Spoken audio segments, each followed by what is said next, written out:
Vetëm dje për 24 orë janë raportuar 3 raste të dhunës në familje, 2 në Prishtinë dhe 1 në Podujev.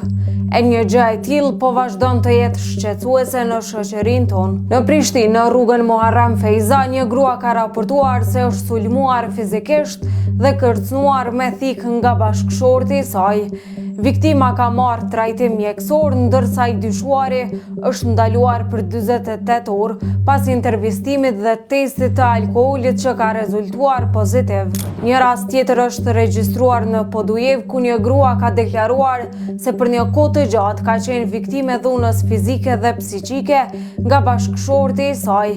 Ajo është larguar nga shtëpia dhe është strehuar te familjarët së bashku me fëmijën 8 muajshe. I dyshuari ka mohuar akuzat dhe është liruar në procedurë të rregullt, ndërsa rasti është iniciuar si dhunë në familje. Ndërkohë rasti i tretë është po ashtu nga Prishtina dhe lidhet me të njëjtin incident në rrugën Muharrem Feiza, ku pas procedurave policore është konfirmuar edhe një herë masa ndaj të dyshuarit. Siç e raporton Sinjali, pas intervistimit dhe verifikimit shtesë ndaj S.I, është konfirmuar masa e ndalimit për 48 orë, ndërsa rasti po hetohet në drejtim të veprës penale dhunë në familje. Të 3 rastet janë duke u trajtuar nga autoritetet, ndërsa fenomeni dhunës në familje mbetet një shqetësim i vazhdueshëm.